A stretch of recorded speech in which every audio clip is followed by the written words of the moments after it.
The Nigel Farage Show.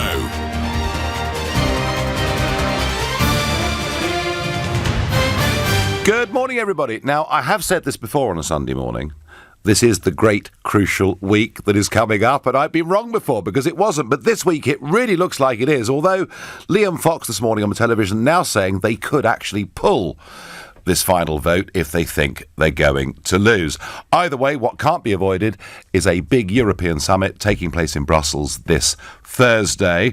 And the debate this morning, well, Ollie Robbins let it slip in that bar, didn't he, late at night, that what's going to happen is MPs are going to be put up against the wall and told it's my deal or it's a long extension and possibly no Brexit at all. This from the Prime Minister, who 108 times in public has told us we are leaving on March the 29th.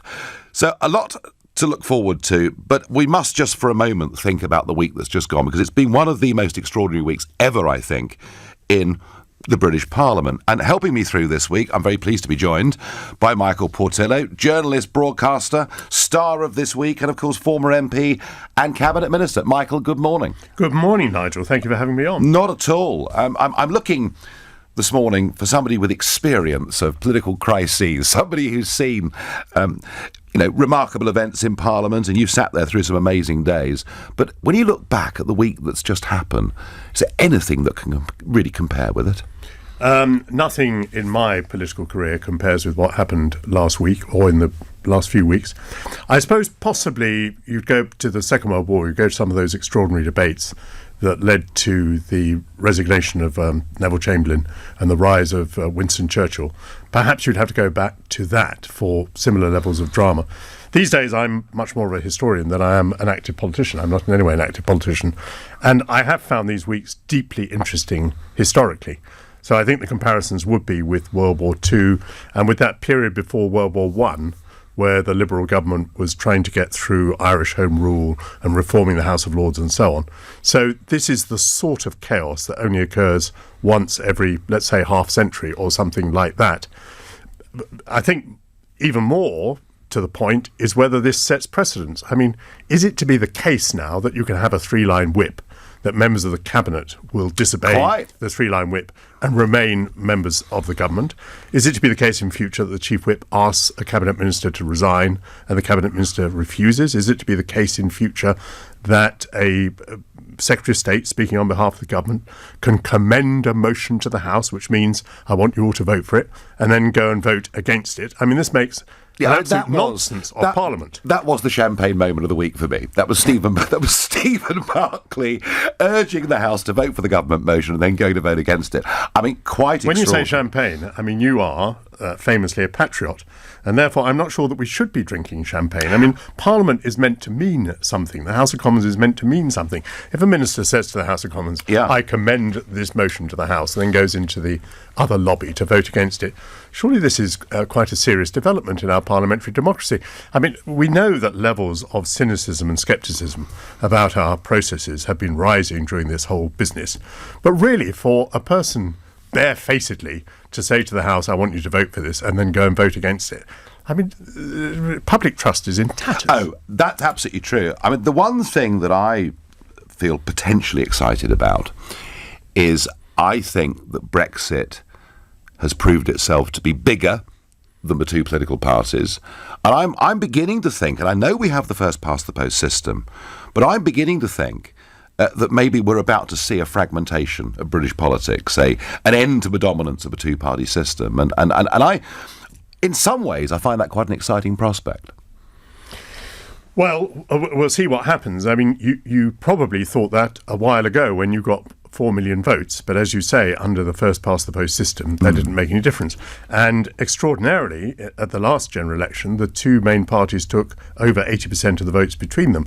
And this reversed the situation during the previous decades, where the vote from the two main parties had been disintegrating and moving to the SNP and the Liberal Democrats and so on, and of course to UKIP, and that process was reversed in the 2017 election.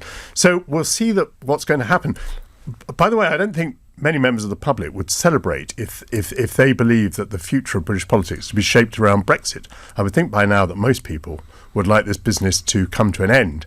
And it is meant to come to an end on March the 29th. And I know that you've been lobbying governments, well, I'm informed that you've been lobbying governments to see if they will veto giving Britain an extension to Article 50.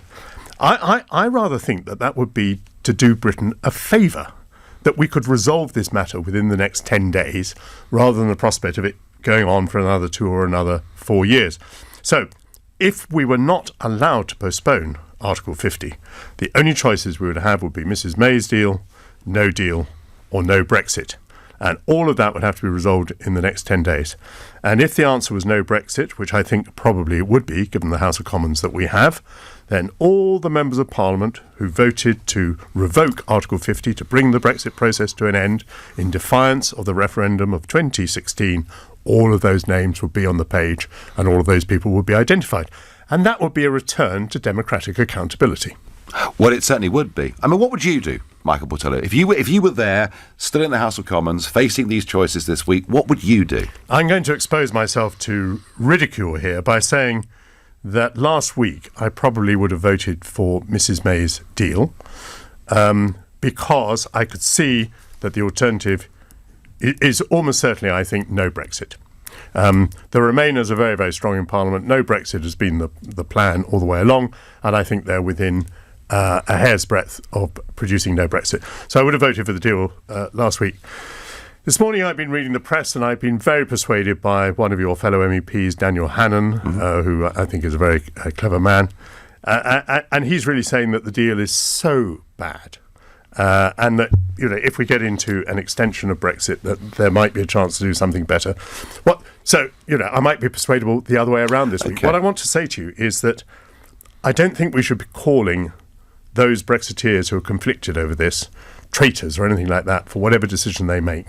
I mean, these are people who have sacrificed their careers. I mean, if you're talking about the Bernard Jenkins and the Bill Cashes, these are people who could have held ministerial office but have been prevented from holding ministerial office because of their views on the European Union. Or we're talking about people like Esther McVey, who, had a promising cabinet career but gave it up on the matter of Brexit. So these people are not traitors. They are people who are genuinely conflicted with the very clear prospect that if Mrs May's deal does not get through, then Brexit, one way or another, will run into the sand. I'll tell you what we'll do, Michael. Yes. Pop the headphones on. Let's listen. Let's listen to Esther McVey and her justification for her change of position. Yes, because the rules have all changed. Before last week, there was a choice of this deal or no deal, and we'd all stood on a manifesto, and I believed that no deal was better than a bad deal, and I still believe Theresa May's deal is a bad deal. But after the votes in the House last week, that isn't the option facing us anymore. No deal has been removed. The Article 50 will be extended. The date has removed, so the choice before us is this deal or no Brexit whatsoever. And to not have Brexit, you go against the democratic vote of the people. So government and Parliament have connived to fundamentally undermine Brexit. Has government connived? Has Theresa May connived to undermine Brexit? What she said was government.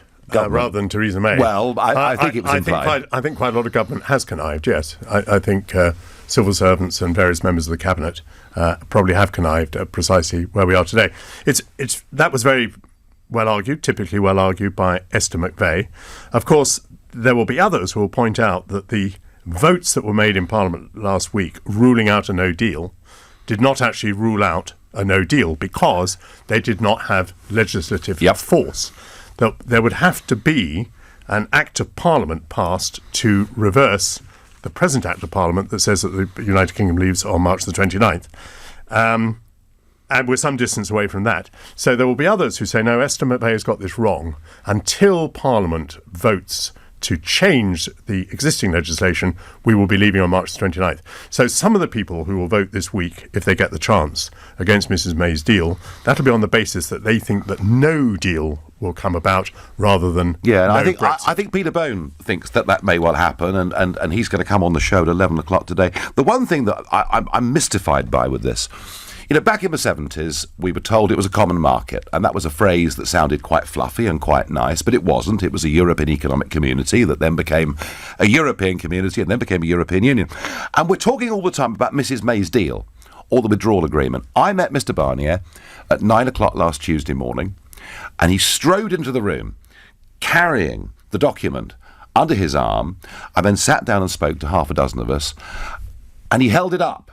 He said, the treaty, the language that is used in Brussels, it's not a deal, it's a treaty. It's an internationally binding treaty. And I have to say, I'm completely with many of the arguments Daniel Hannan makes today. I think if we do go for Mrs May's deal, far from solving the question of our relationship with the European Union, I think it'll begin a new chapter of just terrible division for all of us. Well, to summarise Daniel Hannan's argument in one line, I suppose he's saying that from this deal, this treaty, there is no unilateral exit, whereas from the European Union itself, there is a unilateral exit under Article 50. Of course, many people would now scoff at that argument by saying, well, we've just tested to what extent we have a unilateral exit from the European Union, and look where it's got us. In other words, the supposed possibility of unilateral exit from the European Union has not proved very successful. Yeah, well, I think we need to talk a bit more about what no deal might mean for this country and might mean for politics. But for now, you're listening to the Sunday edition of the Nigel Farage Show here on LBC, and it is 10:15. LBC. You know your business, what keeps you up at night, and the moments that make it all worthwhile. You know your 5-year plan, and that you really want to be there in 2. We know we can help you get there. Barclays offers unsecured loans of up to £100,000 that can be with you in days or even hours. To apply for a loan that's right for your business, search Barclays Business Loans. Let's go forward. Subject to status, T's and C's apply, guarantee may be needed. Hello, Vitality Health Insurance. Oh, hi. Is it true if I join Vitality I get de facto 5-star rated cover, can speak to a GP 24/7, get rewarded for staying active with things like Starbucks coffee, get a little sausage dog to live with me, and you could beat my current premium by up to 10%? Absolutely. Except one of those. It's the dog, isn't it? Yeah. Time to review your health insurance. Just search Vitality Health. Vitality. Positively different. Minimum monthly premiums, terms and conditions apply. 46 years ago, Swale Heating was born. We've installed thousands of boilers, and now the process is even easier. There's no need for a household survey. Just go to swaleheating.com. Answer a few questions, we'll recommend the best boiler, then install it at a time to suit you. Rely on us to keep you warm. Sky Sports F1 is the home of live and exclusive F1, and there's never been a better time to join. For just £10 extra a month, watch every practice, qualifying and race, live and in stunning HD. Oh, that was magic, man. Just £10 extra a month, an incredible price guaranteed for 2 years. Oh, this is amazing. Our best ever offer ends April 1st. Search Sky Sports F1. Sky Entertainment, £22 a month, required with a new 18-month contract. Set up fee up to £20, further terms apply. I know who designed Princess Di's wedding dress. I know who phoned home. I know how to do a silly walk. And I know which part of the room you should never put baby in. But I don't know my state pension. Find out more about your state pension and how much it should be. Get to know your pension. Visit yourpension.gov.uk. Block management? It's a doddle, isn't it? I mean, once you've got budget approval, all you need to do is your service charge invoices, health and safety regulations paperwork, do the cleaning, the gardening, general maintenance, sort out site inspections, arrange contracts, insurance, emergency representation. Yes, block management. Such a doddle. Save time and money and cut down on the stress. For complete block management solutions, just call ABC Estates. ABC will take care of all your day-to-day management, leaving you as happy as Larry. For complete block management solutions, see abcestates.co.uk or call 0800 888 6688. Leading Britain's conversation. LBC, The Nigel Farage Show. So, the deal, the treaty, is coming back to the House of Commons again this week. We're not quite sure yet whether it's Tuesday or Wednesday, but the final showdown. And yet, Liam Fox this morning saying, well, actually, if we think we're going to lose this vote, we may not put it to the House of Commons. Looking, Michael Portello, at when we've heard Esther McVey has decided she'll hold her nose and back the deal because she thinks no deal's off the table. Some will disagree with that. What do you think's going to happen if they put this to the final vote? I think that if she puts it to the final vote again this week, she'll lose by rather less than she lost last week, and much less than she lost the week before. But I still think that she will lose. The position of the DUP, obviously, in this is extremely important. And there are people now saying that they're 50-50, some combination of assurances and money. The DUP is very important. It's not just the votes that the DUP have, it's also that quite a lot of Conservative MPs feel bound to show solidarity with the DUP. So if the DUP came across, that would bring many more votes than just the DUP votes, a substantial number of Conservative votes. For instance, I'm pretty sure Jacob Rees-Mogg would be voting for the deal if the DUP were on board. That's still a very big if. I'm not at all sure the DUP can be brought across. But even if they are, and even if quite a lot of the European Research Group follow the DUP, there are obviously some who are not going to come across. There are some who think that this deal is so hideous that all the alternatives are less bad than this deal. And I think that is a sufficient number. I suppose there's just one other consideration we should bear in mind. Would there be some Labour switchers at that point, some people who might come across and think, oh, well, look, we can finish this thing. I don't feel any particular loyalty to Jeremy Corbyn. I'll switch across and vote for Mrs May's deal. So Caroline Flint, people like that, perhaps. But maybe it gets quite hard to name them after that. So my assessment would be too few to make the difference. The deal might go down by, a relatively small number of 10s, 10, 20, 30. But, of course, in the House of Commons, one vote is sufficient. Yeah, and so does she then... She then goes to Brussels, of course. Let's assume the vote's on Wednesday. Within 24 hours, she's going to be meeting the other heads of state, the other leaders in Brussels. Could she bring it back for a final vote in the days running up to March the 29th? Again, and what threats? Could she up the threat level? Today it's either this or maybe no Brexit at all. Are there any other potential threats she could use? There are certainly other threats they could use. The French could say that they want fishing now to be part of this, that we need to make concessions on access to our fishing grounds. The Spanish could say that, of course, the question of Gibraltar now needs to be brought into play as part of conceding the extension. And Mrs May might think that these terrible threats suited her in a way, because she could come back and say, not only this is an extension of 2 years, but it's also Gibraltar and fishing now brought into play. So now you really do have to vote for my deal. Treaty. Let's call it a treaty. Yes. No, I think you're right to do that. You really do have to vote for this treaty. People would be so cross with her by then. It's just the whole thing is unimaginable. But if you're asking, can the thing get worse? Definitely, it can get worse. Now, there is one scenario that says that there are some of these ERG types that might vote for this package, this treaty, if they're promised Mrs May resigns as Prime Minister. Does that work politically?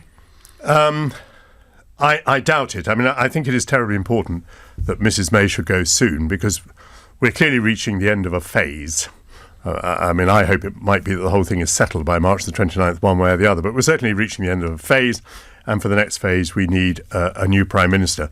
But I think the people who are worried about the issues know that Mrs May is not really one of the issues. If she's to be succeeded by Jeremy Hunt, by Philip Hammond, perhaps quite unlikely, but it'll be business as usual for many of these people. So, although I think it's important that she be replaced, I don't think it can help to win her deal.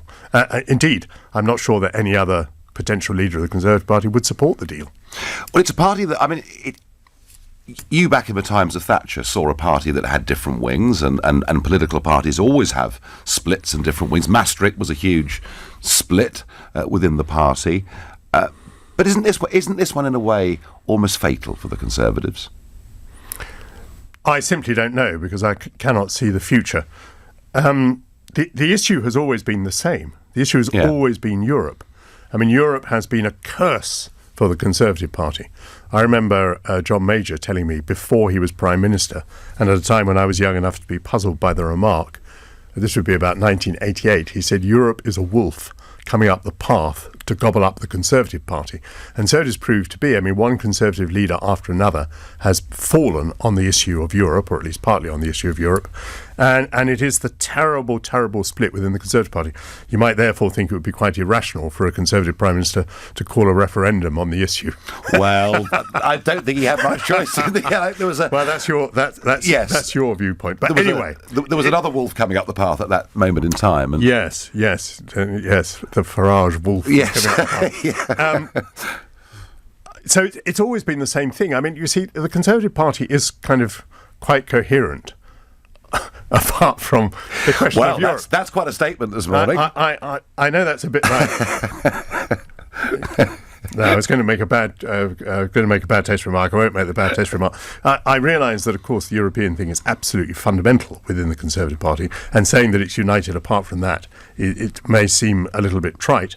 But, I mean, that was David Cameron's ambition, clearly. He wanted to put the European issue aside so that the Conservatives could concentrate on what united them. So, for instance, if we got through this week and we either left the European Union or we remained in the European Union, maybe the Conservative Party could again talk about something else. Now, who's to say what will happen electorally, but it's possible, of course, that the next Prime Minister of this country is one Jeremy Corbyn. What sort of Labour Prime Minister would he be? Well, he seems to me to be a thoroughgoing Marxist. He believes in renationalisation of all the industries that have passed into the private sector. He believes in confiscatory levels of taxation. He may even believe in confiscation.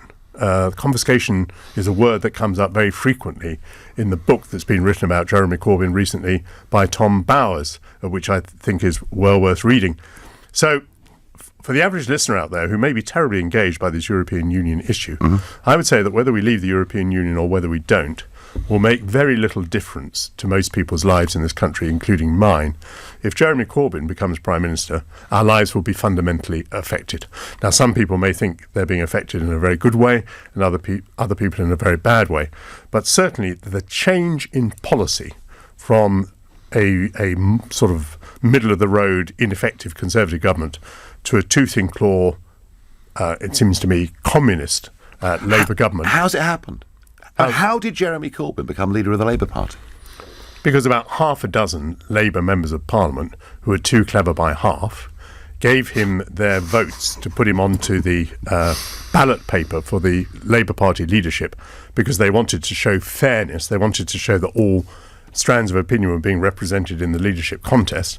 The fools didn't understand their own party. They didn't understand that the electoral system had been democratised, that you could join as a Labour Party member for £3, that Momentum and the trade unions were very good at recruiting people, that it was possible to swamp the Labour Party in a very brief period of time with hundreds of thousands of Corbynite members, and that Corbyn would become leader and would take over the party and would gradually take over the NEC, and would then be able to organise deselection of moderate MPs, and those that he didn't deselect would go off into a new and ineffectual group. And presumably if Corbyn was to disappear, someone like McDonnell would take over.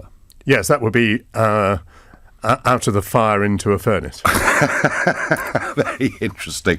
Very interesting. Now, I must talk to you, Michael, about the programme this week. The programme with its cult following. About 1 million people every week tune into a programme that doesn't end till midnight, and I've been lucky enough to appear on that programme a few times myself. You've been doing it for 16 years. Yes. Good programme, but going to be axed, I'm told.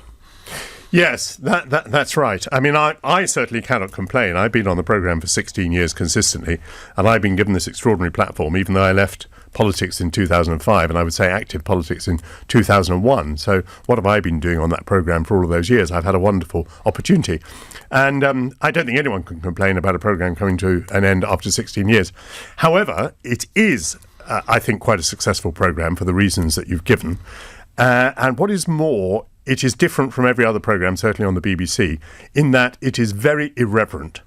And people who nominally represent a party, as I nominally represent the Conservative Party on that show, or a Conservative point of view, perhaps I should say, rather than the Conservative Party, talk across the piece. So I might very often take a view where I would be supporting something that a Labour person had said. The Labour person might be quite critical of the Labour Party leadership. And that doesn't happen on most radio and television shows, where people are trying to be absolutely objective, not to make their own standpoint the be-all and end-all of what they say, but actually try and say what is true. Yeah, and Andrew Neil, I mean, a word about Andrew Neil as a BBC presenter?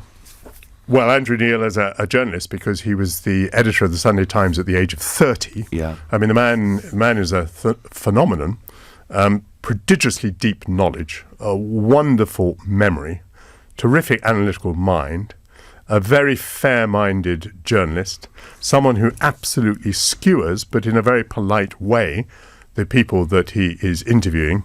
And although, most of us assume that he has a right of centre position because, he's been associated with the Spectator, for example, I don't think that bias is ever demonstrated. However, if that is his position, it's jolly useful for the BBC, because nearly everyone else on the BBC is known to be rather to the left. Yeah, and of course he was, in years gone by, an LBC presenter as well. So he's a big loss to the BBC. Where does the BBC go from here? Overall, as an organisation, is it fit for the modern world? I think the BBC has made the colossal error of being wedded to the licence fee, which I think is as old-fashioned as being wedded to nationalised industries. I mean, the young people I work with in making programmes for the BBC do not watch the BBC. Yeah. In fact, they don't watch television in the conventional sense. They only watch things they want to watch on their laptops, and they're not governed at all by TV schedules. They're just watching what they want, when they want, and that comes from any number of different channels, obviously including Netflix and HBO and so on and so on and so on. And so for the BBC to be wedded to the licence fee is like a polar bear sitting on a receding block of ice. It's just not the future. And the BBC has been very slow to try and find a global audience across internet platforms, which is the direction in which it needs to go. Michael Portillo, thank you for joining us this morning. Thank you, Nigel. Over to you in a moment, and I'm going to ask you the question. Are the Tory Brexiteers, who are now saying they will hold their nose and vote for Mrs May's treaty, are they selling out? 0345 6060 973. You're listening to the Sunday edition of the Nigel Farage Show here on LBC. It's now 10:31 and time for the news with Rachel Gerrish. The bodies of some of the 50 victims of the New Zealand mosque terror attacks are beginning to be returned to their families. The country's Prime Minister's revealed the suspect sent her and other officials a far-right manifesto just minutes before the shooting. Theresa May's warned MPs that if they don't back her deal this week, Brexit might never happen. Former Tory Minister Michael Portillo's just told LBC he thinks the PM needs to resign soon. Valtteri Bottas has won the opening F1 Grand Prix of the season in Australia for Mercedes. Five-time world champion Lewis Hamilton had to settle for second. LBC weather, rain in the west, clearing up elsewhere, with some sunshine trying to break through. A high for now of 7 degrees. This is LBC.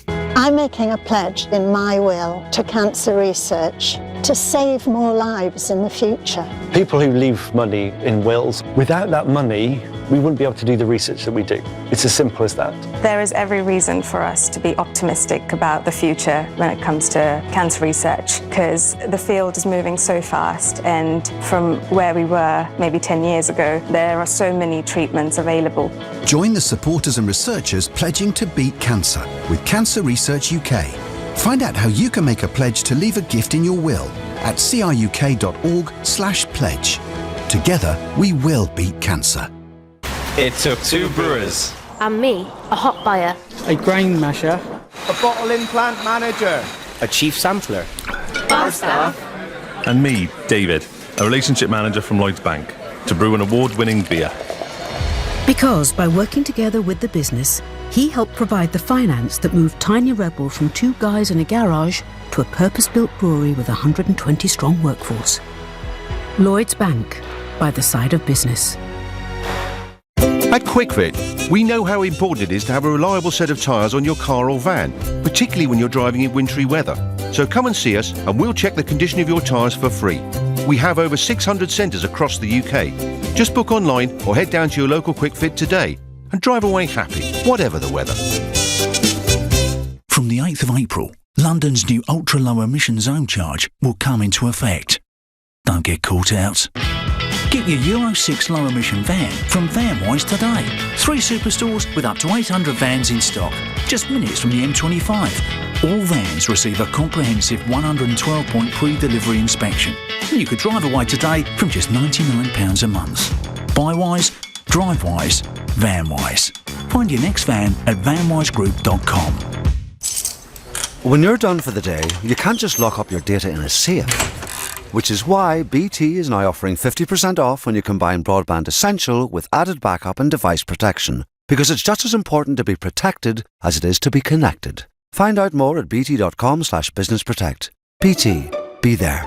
BT terms apply. Up to 50% saving is the maximum discount available on the BT Business Broadband Essential package. Delivery charges are applicable. See bt.com/businessprotect for full T's and C's. You know your business, what keeps you up at night, and the moments that make it all worthwhile. You know your 5-year plan, and that you really want to be there in 2. We know we can help you get there. Barclays offers unsecured loans of up to £100,000 that can be with you in days or even hours. To apply for a loan that's right for your business, search Barclays Business Loans. Let's go forward. Subject to status, T's and C's apply, guarantee may be needed. Leading Britain's conversation. The Nigel Farage Show. Tweet at LBC using the hashtag Farage on LBC. Before I get to your calls and ask you whether the Tory Brexiteers are potentially selling out by saying they're going to back Mrs May's treaty, Michael Portillo does seem to have impressed a few of you. Caroline in Woking says the Portillo-Farage interview is the most interesting thing I've ever heard on radio or TV.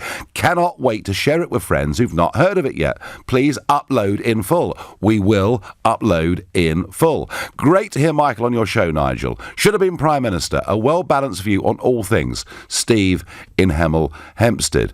Have to say that I do think it's quite very interesting, isn't it? When you talk to someone like Michael Portillo, you realise just how low grade our politicians have become in the short space of about 20 years. Because clearly you can agree with Portillo, you can disagree with Portillo, but you can't argue that he's not passionate. You can't argue he hasn't thought things through. And I have to say, I look at both front benches today, and there are very, very few people of his calibre. Jonathan is calling from Finchley. Good morning, Jonathan. Good morning. Yes, I really enjoyed having him on the show. I wanted to ask you, question: where did this no deal is better than a bad deal come into the space of consciousness? Was that Theresa May, or who said it first? I'll tell you, Jonathan. About 2 or 3 weeks before the referendum, a lot of commentators were saying that a free trade deal with the EU would be the easiest thing in history. And the other side, the Remain camp, was saying, well, there's no guarantee of that whatsoever. It could be difficult. And I sat down with a group of economists, quite well-known, prominent economists, about 8 of them. Right. And I sat down with them for 2 or 3 hours to talk this through. And they all said, look, actually, if we did leave on WTO, far from being the end of the world, it would open us up to many things. And, of course, the EU would then come running for a trade deal and think about it that way round.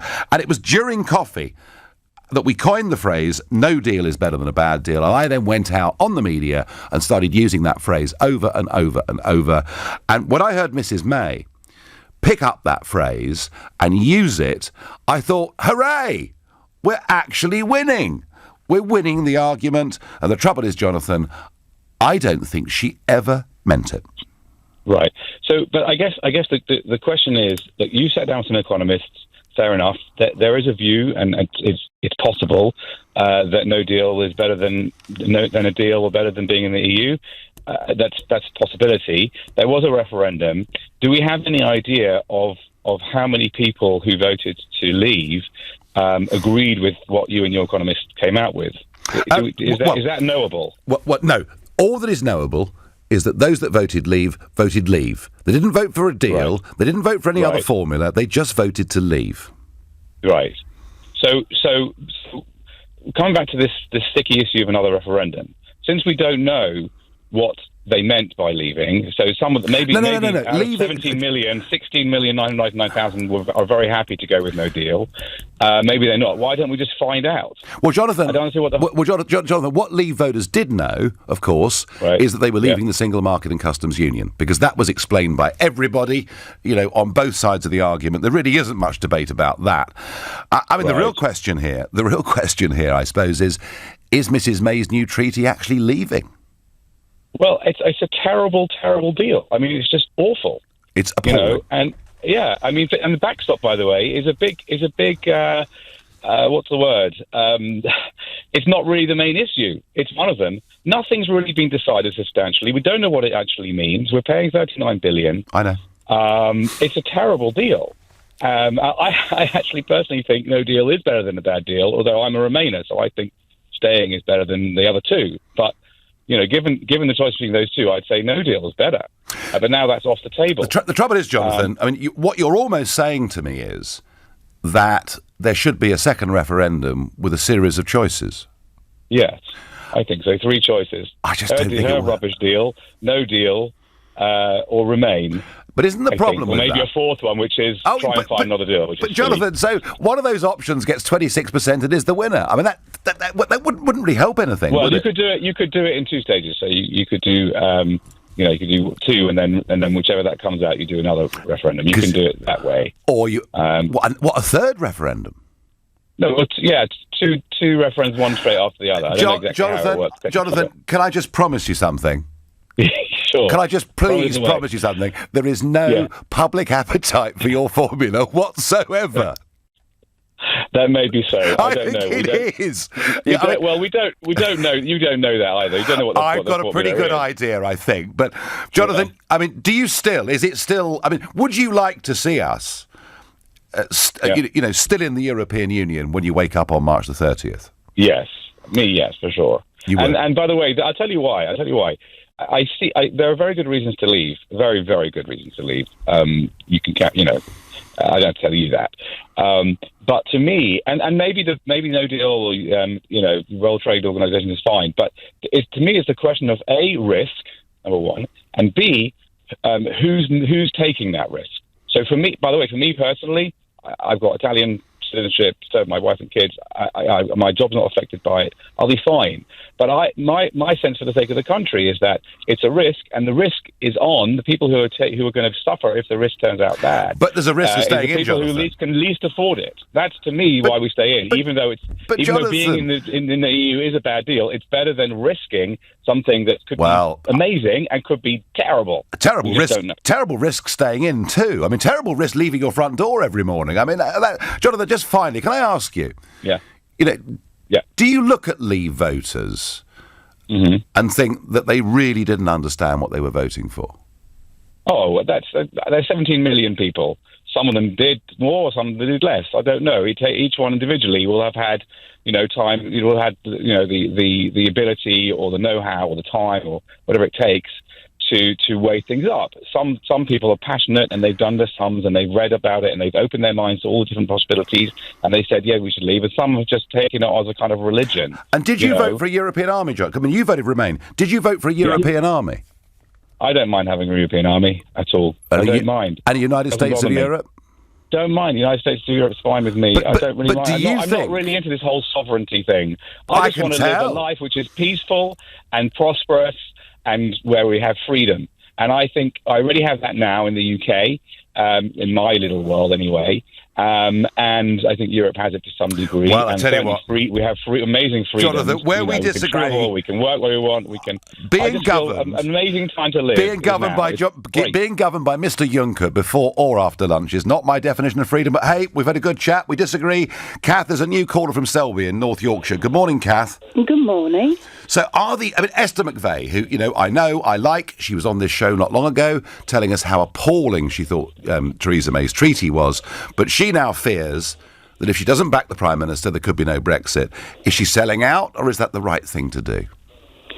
So, I think that we have ignored 17-odd million people in what they wanted. 17 million people wanted to leave the EU. I understand that the treaty that you've been speaking about this morning, I understand that treaty doesn't take us out of the EU. It binds us to the EU in different ways to the ways that we were previously bound, which in effect does not meet the obligations of certainly the Conservative Party and certainly the expectations of those that voted. We voted to leave the EU. We expected our parliamentarians to do their job and make that happen. What has happened over the following years is that our parliamentarians have looked for every opportunity to not make that happen. If they had expended as much energy in finding a way to meet the demands of over 17 million people, we would not be here now. Because they have done what they've done for the last 2 years, we would rather have no deal. We are in a not very good situation because they have not done their jobs. That's true.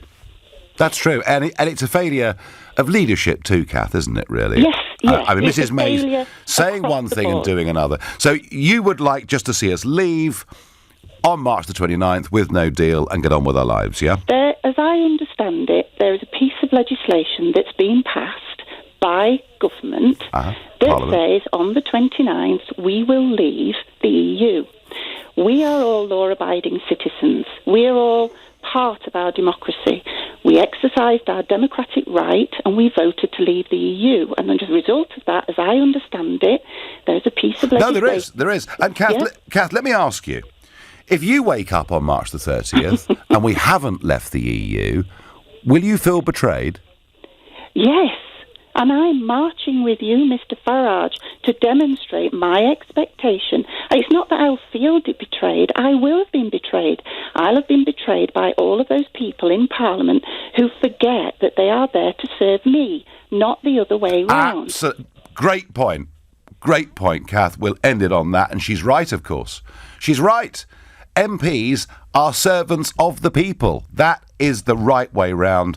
And talking of marching, I did march yesterday from Sunderland to Hartlepool. 20 miles, most of it on a coastal cliff path. Very beautiful place. Well, I think it was. I wouldn't know. It was raining so hard and it was very, very muddy. And I haven't walked that far. I worked it out. I've not walked 20 miles since about 1981. Do I have aches and pains this morning? Of course I don't. Well, just the odd little one here and there. You're listening to the Sunday edition of the Nigel Farage Show here on LBC, and it's 10:45.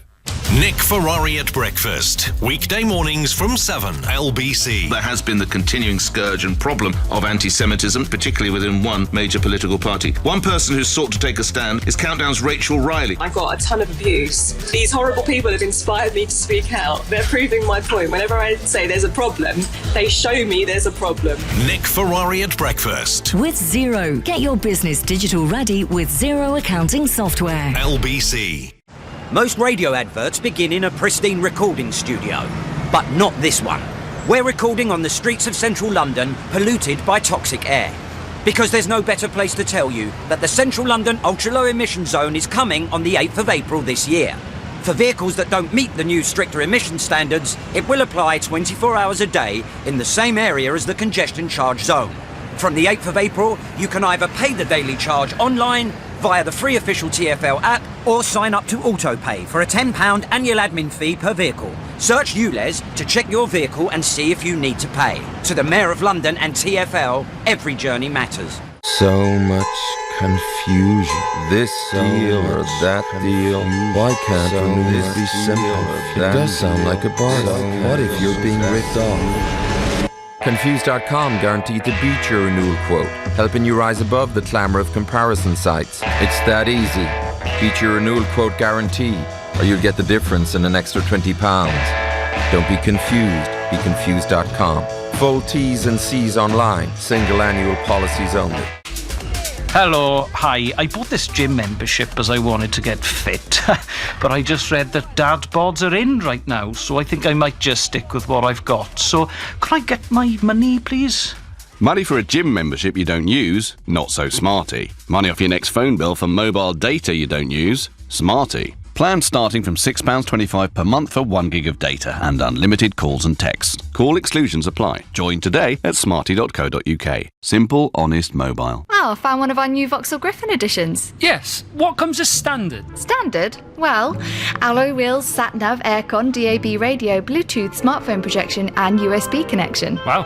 Is that everything? Sorry, forgot the colour touchscreen. Buy a new Griffin edition, Adam, Astra, Corsa or Mocha X Plus and get a whole host of features as standard. The Griffin edition range. All Griffin, no bull. Visit your nearest retailer now. Vauxhall, British brand since 1903. Participating retailers only. Limited units while stocks last. When you're done for the day, you can't just lock up your data in a safe. Which is why BT is now offering 50% off when you combine Broadband Essential with added backup and device protection. Because it's just as important to be protected as it is to be connected. Find out more at bt.com/businessprotect. BT. Be there. BT terms apply. Up to 50% saving is the maximum discount available on the BT Business Broadband Essential package. Delivery charges are applicable. See bt.com/businessprotect for full T's and C's. The 1304 LNER train. Coach C. Taking aunties with cold hands to nephews with warm cheeks in Edinburgh. Remorseful revellers back to their beds in Leeds. Business mums gliding over the Forth Bridge towards a door in toddlers in Newcastle. And a band heading to London to our group of strangers in a tiny pub. This is us. These are our journeys. This is our LNER. Landlords, Direct Line guarantees to beat other insurers' renewal premiums for the same cover. Can your insurance do that? Switch to Direct Line Landlord. New customers only. Qualifying criteria apply. Underwritten by UK Insurance Limited. Go ham! Their unbiased information could save billions across the nation. Proudly independent, free and fair. The Nigel Farage Show on LBC. Are Tory Brexiteers, who now say they'll vote for Mrs May's deal because they fear no Brexit, are they selling out? Tessa from Orpington on text says to me, why don't you support Mrs May so that we can have Brexit and stop criticising her? You are one of the architects of all this mess. I'll tell you why, Tessa. This is not a deal. It's not a withdrawal agreement. It is a new internationally binding treaty. So let's call it that. There is no legal mechanism that we can escape aspects of it. And that, to me, is a real problem. But worse than that, if you think, Tessa, that just because this treaty goes through, it'll end the arguments, I'm sorry, but you're wrong. This treaty is the modern-day equivalent of the Treaty of Versailles. We won a great victory in the First World War. We signed a bad peace treaty and it sowed the seeds of the next war. That's how disastrous Versailles was. This will solve nothing. We will have years of agony because we'll be literally dominated by the EU without any say whatsoever, still paying the bill. We will be totally at their mercy. And I think the arguments raging in this country about Britain's relationship with the European Union will be far worse and far more bitter in 2 years' time than they are today. This treaty doesn't solve the European question. It makes it even more divisive and even more difficult, and it's got to be rejected. Tessa, that's my answer. I'm going to go to Roseanne, a new caller from Sunningdale in Surrey. Good morning to you. Morning. I don't know where to start. In the intervening time since I called, you've already said 2 glaring untruths I would like to correct. Oh, gosh. Right, go on then. Okay, well, first, you asked Romina if you wanted a European army. Yeah. Okay. As a member of the European Union, we have a veto on being part of a European army. That's a veto means if we don't have a veto, Roseanne. You are factually, you are factually, totally and utterly incorrect. We do not have a veto. Then why are we not part of it already? We absolutely. Well, effectively, in many ways, we are, and we do already have in the battle group.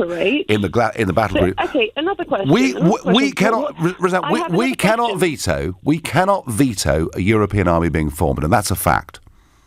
As far I frankly don't trust you when it comes Roseanne, to that. do you honestly think that a British Prime Minister can stop the French and Germans setting up their own European army? Do you honestly believe that? Okay, listen to me. Okay, so you can't stop the French and the German cooperating. So you can't veto it?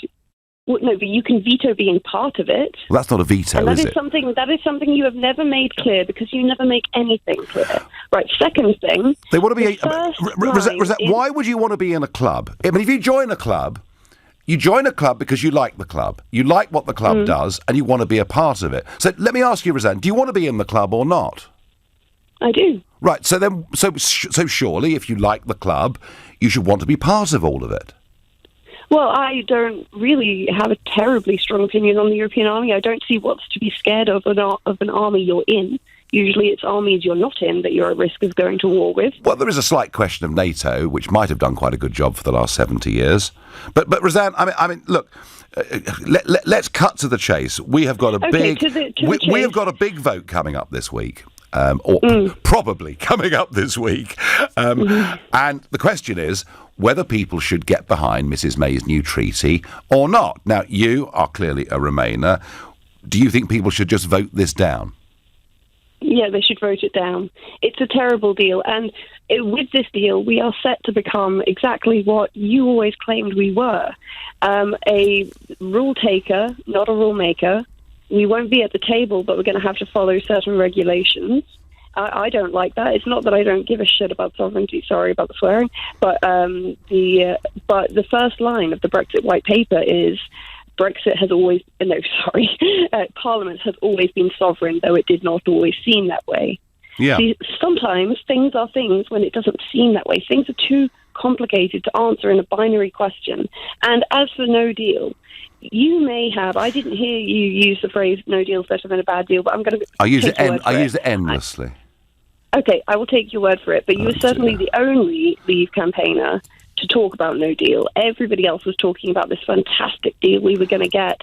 So, I mean, you can say that, but hey, here we are.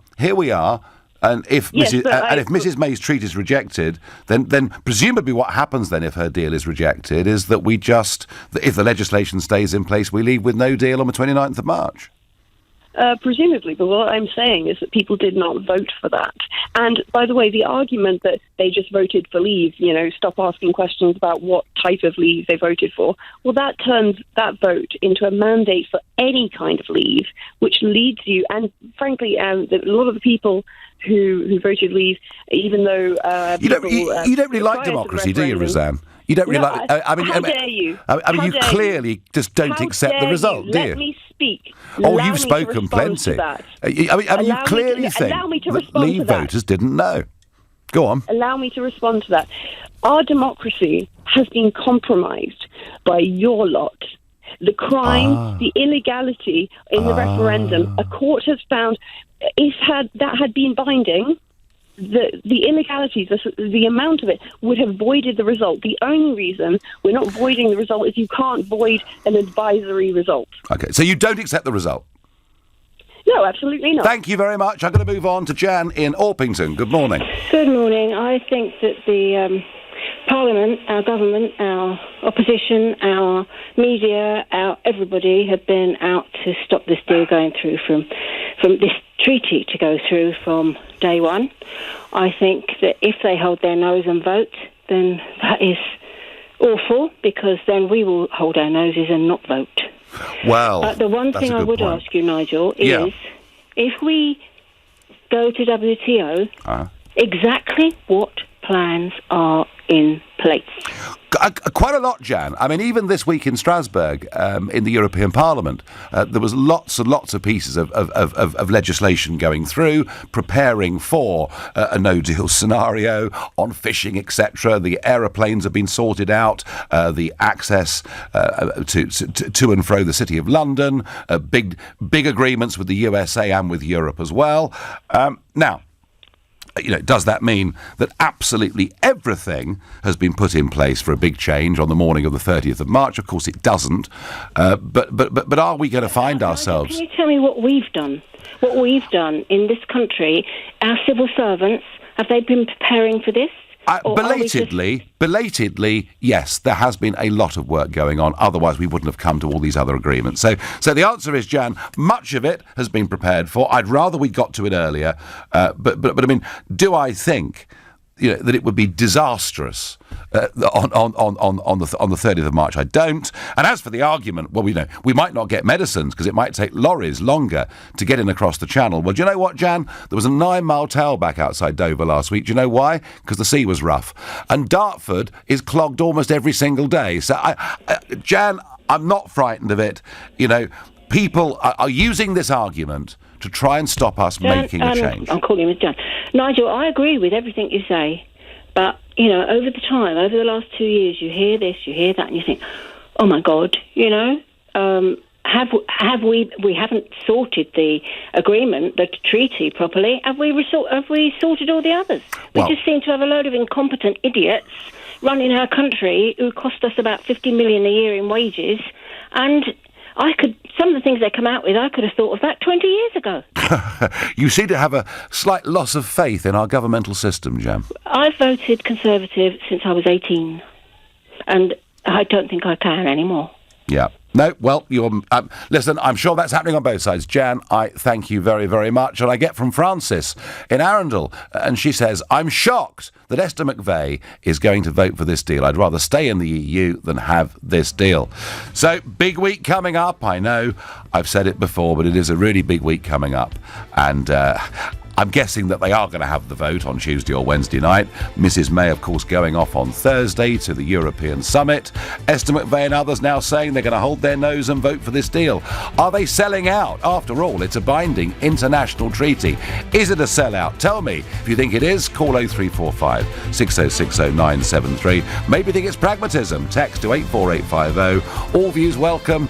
Using the hashtag Farage and LBC at LBC. And of course, Facebookers, you're never short, are you, of opinions and comments? And we'll be back continuing this. And Peter Bone is going to join us. Let's see whether he's going to sell out.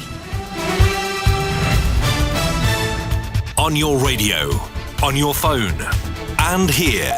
Play LBC. Leading Britain's conversation. This is LBC.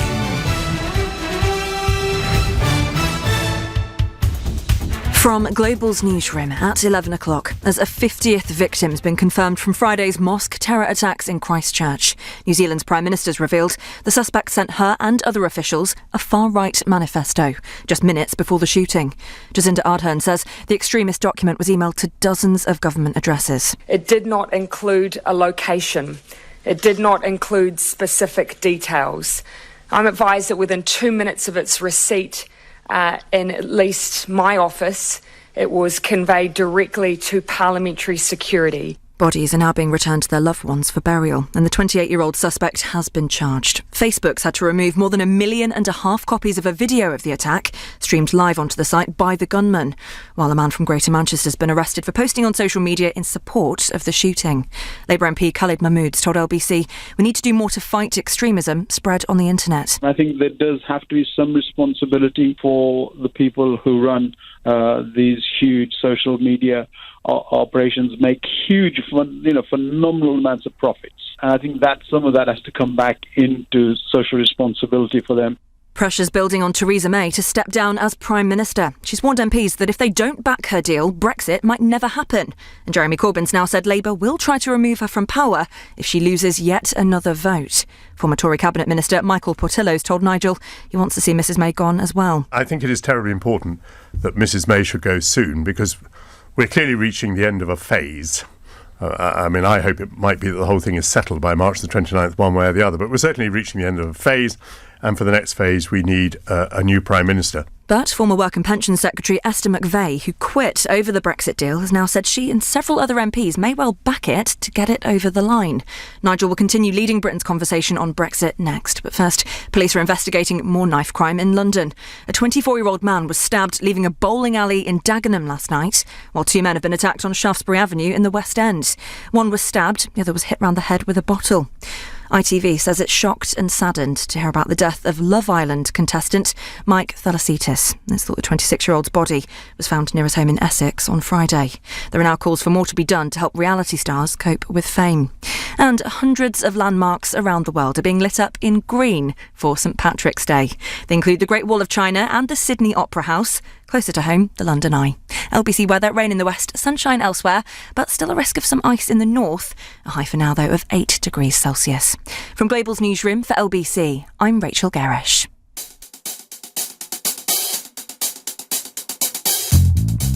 Whether you're a one-man band or a bigger ensemble, the current account switch service makes switching business bank account easy and stress-free.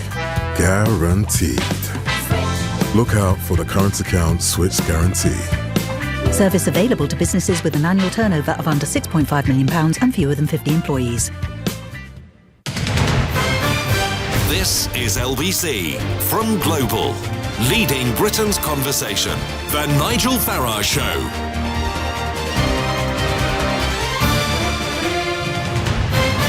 So the Prime Minister, Theresa May, pushing very, very hard, and she wants people to get behind her. She calls it a deal. It's not a deal. It's a new treaty, and that really is a very important point. I thought for any new treaties, supposedly, we'd have to have another referendum, but of course not that I really want that. But it's the use of language that I find so deceiving. But she's warning us that if her solution is not passed by the House of Commons, it'll be a collective political failure in the form of a Hotel California Brexit, where you can check out, but you can never leave.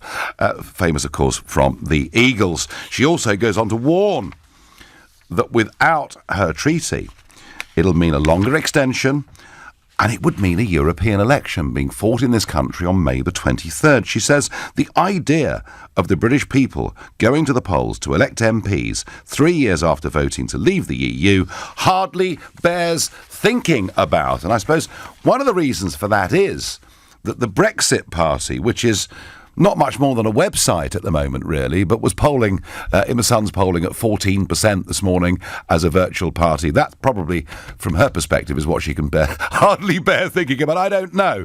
But there we are. The warnings are clear. You've got to get behind Mrs May, or there could be no Brexit at all. There could be European elections. It'll be awful. So presumably, then, the Member of Parliament for Wellingborough and Rushden, Grassroots Out founder, and Conservative Peter Bone. Presumably, Peter Bone, you're coming into line and going to support the Prime Minister. You must be joking. We are 12 days from Brexit. All we have to do is hold our nerve, and there's nothing Parliament or the Remainers in Parliament can do about it. On the 29th of March, we come out on what people call a no-deal basis, and we'll save £39 billion and we'll be out of this dreadful European Union superstate. Well, that's true, Peter, if the legislation that's in place was to hold. But are you confident that the Prime Minister actually has the nerve to do that? Well, what is very clear now is Parliament cannot force the Prime Minister to take what we call no Brexit off the table. There is no time for them to do it. 12 days just isn't enough time. So it's impossible for her to be forced to it. Now, you might say she might have her own accord to do that, but 2/3 of her MPs on a free vote said we mustn't extend Article 50. It mustn't go past the 29th of March. That's a very clear message to the Prime Minister.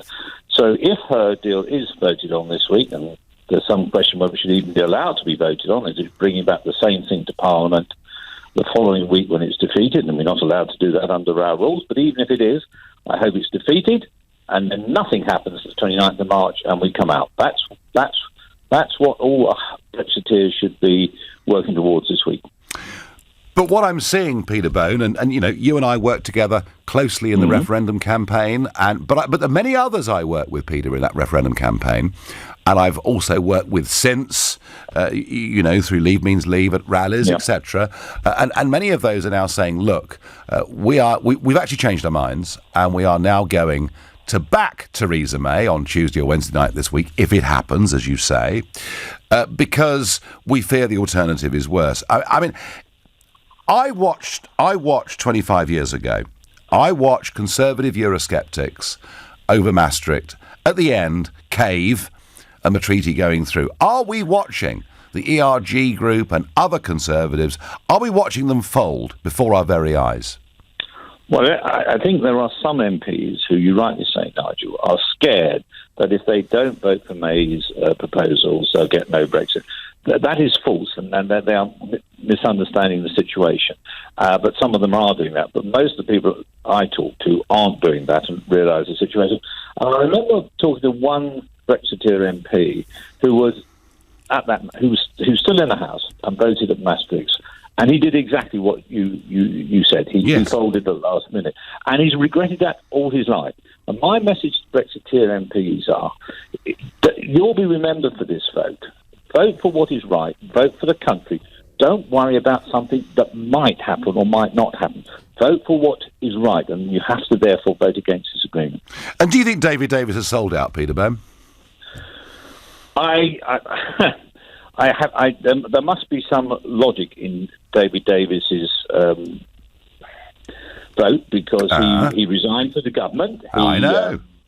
Voted against the withdrawal agreements. He was on the same stage as us for Go in the grassroots out rallies. Absolutely. And, so I haven't had a chance to talk to him. I don't understand. But he may be one of those MPs whose this fear factor has got to. But he's just wrong. It's impossible now for the Remainers in Parliament to take over the process if we come out on the 29th of March. If we extend, of course, the Remainers could do whatever they like. And, I shall be joining you on the 26th of March as the Leave march goes through Wellingborough. Yep.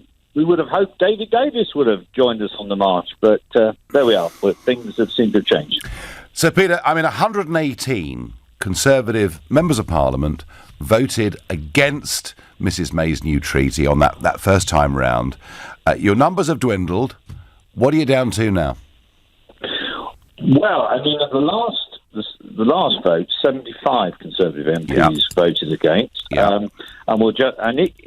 It's interesting, every single Eurosceptic MP have voted for Mrs May still. It would still have been defeated then. So they have to persuade every Eurosceptic MP to change their vote and get the DUP to change their vote to win by one. And I don't think there's any chance whatsoever. So I think if that vote comes again, it will be defeated again, and that's the right thing. And then, when that vote comes, 9 days before we're due to come out of the EU, just sit tight, Mrs May. We'll be out, and I'll be building that statue for her in Wellingborough. Yeah, well, I think, Trafalgar Square as well, I think, actually, if she was to do that, but I consider it unlikely. And, Peter, please do me a favour. I'm really getting sick to death of this being called Mrs May's deal, of this being called the withdrawal agreement. It is a treaty. And I do think that word, I met Barnier on Tuesday. He proudly showed me the document and called it a treaty. Let's call it what it is. It's a treaty. And it does not tell us what our future trading and relationship is going to be. We're signing up for something that we do not know what our future is going to be. And that cannot be the right thing to do. Peter Bone, thank you very much indeed. Well, Peter Bone not budging. Peter Bone predicting that she will lose, that she's not getting enough people to come across. And interestingly, Peter Bone's living it in the moment. But interestingly, Michael Portillo earlier, who said he would last week have voted for this treaty, but still thinks objectively that she's going to lose again, which is maybe why Liam Fox, earlier on today, in an interview, said that if they think they're going to lose, they may not put it back to the House. And the other interesting twist on this, and Bone mentioned it, is the government is not supposed to put back identical motions that have already been voted down. And John Bercow, which, just saying the name, I know gets some of you thinking he's wonderful and others thinking quite the opposite, but John Bercow could actually, in theory, could refuse to have the same motion voted on again this week. So all sorts of things are going to happen in the course of the next few days. Some support for Theresa coming from John. At least she had the guts to take up the position to take us out of the EU when nobody else wanted it. Well, John, in a way, you're right. Other names were there. If you remember, Andrea Leadsom was there. Boris was there briefly. Then Gove withdrew his support, and she was anointed to the position. Nobody else challenged her at all. James is calling from Gillingham. Good morning, James. Good morning, Nigel. How are you? I'm all right. I'm clearly fascinated as to what's going to happen in the course of the next few days, James. Well, but I evermore think that this new treaty is awful. That's my view. Oh, please. It's not been enacted into legislation yet. I'm not averse to calling it the treaty because it has to be approved by the House. Then it has to be turned into a legislative instrument. Yep. So it's not enshrined in British law at the moment. Not at the moment, no. But it will be, of course, if she was to win the vote this week. Well, I don't think she will win the vote. I think I heard what Dr. Fox said, that if they didn't think they were going to win it, they wouldn't table it. And I got a feeling that they're not going to table it. Of course, calling it a treaty, I think, calling it something which it ain't, is another way of trying to circumvent Erskine May, which is what Peter Bowen said. Yeah. I'm well aware of what it says there. And obviously, there's going to be a lot of pressure on Mr. Speaker Bercow to make a ruling on this. So he may vote, he may come out and say, sorry, you can't have it. You had 2 bites of the cherry and you lost. Can't bring it back for a third time. So what? As someone that clearly studies this, what would happen then, James? Well, we're in a very difficult. There's no doubt we're in a very difficult position. You voted Leave, I voted Remain. I think if there's one commonality between the both of us, is that none of us like Theresa May's deal. No, I think we're at one on that. for whatever reason, for different reasons, obviously. Some people say that this is not what the British people voted for. And I would agree with them. It isn't, because it's rubbish. Let's be honest about it. It's rubbish. Yeah. But I think we have to look for a way out of this quagmire. Now, Phil Wilson and Peter Kyle have come up with a suggestion, and I think they are going to table an amendment this week. But it's all whether Theresa May puts the deal down for a third time. They are going to probably table an amendment saying we should accept the deal, but it should be subject to a confirmation referendum of the British people.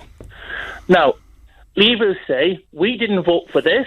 Remainers say, we didn't vote for this. What is the point then? What is the big issue then with saying, OK, we didn't vote for it, let's try and vote for something else? James. I don't think it's a betrayal of democracy. I think it's a confirmation. So, James, OK, all right. I've had to come a long way on this. Hang on, James. Let's just take that amendment. So if that amendment passed, if there was to be a confirmatory second referendum, but you call it confirmatory, on her deal, what would the other option be, James? Well, I think the problem with the last referendum, it was a binary choice. Yes, absolutely right too. It was a binary choice. It was a binary choice, which we didn't. It was just, do you want to stay in? Yes or no?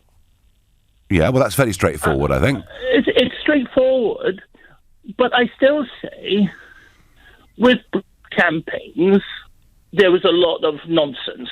No disrespect to you, there was a lot of nonsense. James, there's nonsense in every single general election in history, right? That's the way democracy is. But I'm asking you a straight question, James. If we have your confirmatory referendum and one of the options is Mrs. May's treaty, what is the alternative choice? Well, there are 3 alternatives. Oh, no, please. I mean, do you honestly think the British public, think, James, anybody would bother if you're giving them a whole series of choices? Right, you want me to nail my colours to the mast? Yes, okay? I do. I'm trying hard. I've tried to give you a political answer. Right, I think there's only going to have to be 2 options. It's going to have to be her deal or Remain. Oh, for goodness sake, I'd stay at home. Well, that's up to you. No, I think you've got to find a way of bringing people together. It's an outrage. You are trying to overturn a democratic result. No, I'm not. We voted to leave. Mrs. May's deal's not leave. Actually, Mrs. May's deal is leave. It's not leave. It may say it is on the tin, but the contents aren't, are they? You are leaving the political instruments of the European Union. And we're still in the... James, I tell you what, we've run out of time. I enjoyed it very much indeed. Thank you. Call again. But you see, people are desperate. People like James are desperate to stop real Brexit from happening. You're listening to the Sunday edition of the Nigel Farage Show here on LBC, and it's 11:17. This is LBC. Word in the woods is that 3 little pigs are looking to sell their homes quick. They seem to be in a spot of bother with a big bad wolf called Rick. Come out, little piggies! So they spoke to the friendly team at Property Rescue, who can offer a guaranteed sale in as little as 48 hours at a fair price and a cash advance if you need one. Fast forward to living happily ever after. Visit propertyrescue.co.uk. Property Rescue. Fast forward to sold. Go there! Their unbiased information could save billions across the nation. Proudly independent, free and fair! Landlords, Direct Line guarantees to beat other insurers' renewal premiums for the same cover. Can your insurance do that? Switch to Direct Line Landlord. New customers only. Qualifying criteria apply. Underwritten by UK Insurance Limited. The range clearance at Oak Furnitureland must end Sunday with massive savings on our solid hardwood furniture. But when it's gone at a store near you. When you're done for the day, you can't just lock up your data in a safe. Which is why BT is now offering 50% off when you combine Broadband Essential with added backup and device protection. Because it's just as important to be protected as it is to be connected. Find out more at bt.com/businessprotect. BT. Be there. BT terms apply. Up to 50% saving is the maximum discount available on the BT Business Broadband Essential package. Delivery charges are applicable. See bt.com/businessprotect for full T's and C's. Most radio adverts begin in a pristine recording studio. But not this one. We're recording on the streets of central London, polluted by toxic air. Because there's no better place to tell you that the Central London Ultra-Low Emission Zone is coming on the 8th of April this year. For vehicles that don't meet the new stricter emission standards, it will apply 24 hours a day in the same area as the congestion charge zone. From the 8th of April, you can either pay the daily charge online, via the free official TfL app, or sign up to AutoPay for a £10 annual admin fee per vehicle. Search ULEZ to check your vehicle and see if you need to pay. To the Mayor of London and TfL, every journey matters. Set for Life is the new game from the National Lottery where you can win 10 grand every month for 30 years. So now you can jump into June, make October a scream, and stick a rocket up November. Make every month amazing. Play new Set for Life Mondays and Thursdays. Amazing starts here. Prize may be capped. Rules, procedures and game-specific rules apply. Players must be 16 or over. What could be better than a dog? A dog with an updo, that's what. Poodles in pigtails, miniature schnauzers with mohawks, Great Danes with great manes. With a smart meter, you could save enough energy every year to power a blow dryer for 265 blow dries, which should be just enough time to wangle the Doggy Grooming Lifetime Achievement Award for venerable services to fur. Save your energy for pampering pooches. See how much you're using and make changes to use less. Search Get a Smart Meter today. From the Campaign for a Smarter Britain. Based on UK Government's projected annual savings of 2% and a blow dry using 2.47 kilowatt hours. Eligibility may vary. Available in England, Scotland and Wales by 2020. The Nigel Farage Show on LBC. Call 0345 6060 973. Well, I thought the Conservative Eurosceptic sold out at Maastricht, and that's why I helped form UKIP, because I gave up completely in the Tory party in being a proper Eurosceptic party in any way at all. Is history repeating itself? And you heard Peter Bone saying that one member of Parliament he knows who did, in the end over Maastricht, back down, has regretted it ever since. Are they selling out? Steve says the referendum should be May's treaty or Trump's trade deal. Well, I don't think that's going to be the question, Steve, but I do get what you're talking about. And Donald Trump, I thought last week, very, very critical of the UK Prime Minister and the way this is going. Carol says, and she's sort of taking the Bone line here, really, the Peter Bone line, the laws in this land have got to be observed, and actually, Article 50 cannot be extended without changing the law in Parliament. Carol, I don't think the government needs to change the law in Parliament. I think they can do it through the use of a statutory instrument. Either way, we are leaving on March the 29th. Theresa May's told us so 108 times, and we are leaving if that EU Withdrawal Act stays in place unamended. But the problem is Mrs May seems to have accepted that we're not leaving with no deal. But we could. It's up to her. Ron is a new caller from Frinton-on-Sea. Good morning, Ron. Morning, Nigel. So it looks wrong. I'd like to start with a question. Yep. Peter Bone's constituency, I'd like to know where it is, because I'd like to move there. Well, he's in Wellingborough, and he's a very well-known local figure. So that's the answer to that one, Ron. Well, I agree with him 100% in what he said.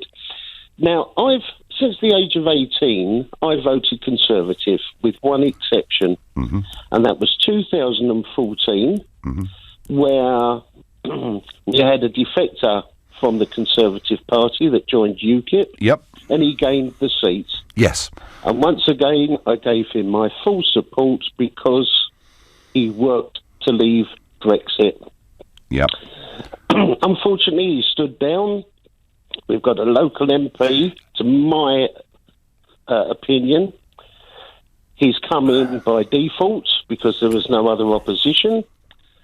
But this is an area where 70% of the population, or those who voted to come out of Brexit. Now, I know what you meant. Now, in 1975, I did vote, and that was a binary, as your last caller said. That was a binary vote. Are we in or are we out? Yep. And we went in. But we went into the EEC, which was 9 countries, and it was a trade agreement. And then all of a sudden, over the years, we are being ruled by Brussels and whatever Strasbourg says. But Ron, your constituency, which is Clacton and Walton, is a fascinating one. Demographically, number 1 in the country in terms of Euroscepticism, and yet, as you say, Giles Watling, who's now your MP, is a Remainer. But what I really want to talk about, Ron, and I can tell you are a very strong Eurosceptic in terms of your outlook. What I really want to ask you is, when you hear Esther McVey and David Davis, people who resigned cabinet positions over this new treaty Mrs May, wants us to sign up to. When you hear them today saying that they're going to back Mrs May this week because they fear a long extension and no Brexit, do you understand why they're doing that, or are they selling out on their principles? I think they're selling out on their principles. And are you, Ron? Are you prepared to accept? Are you prepared to accept that if Mrs May's deal is voted against, that there could be a long extension to Article 50? Oh, yes. Yes. I mean, the 3 months was bandied about, but... Nigel, I've been in business most of my life, and I've also been divorced. When you've got a deal on the table, if you're not happy with it, you walk away. Yeah. No, Ron, listen, I understand that completely, and she was never going to. I thank you for your call. Michael says, the caller a few minutes ago shouted, "How dare you," when you questioned her belief in democracy.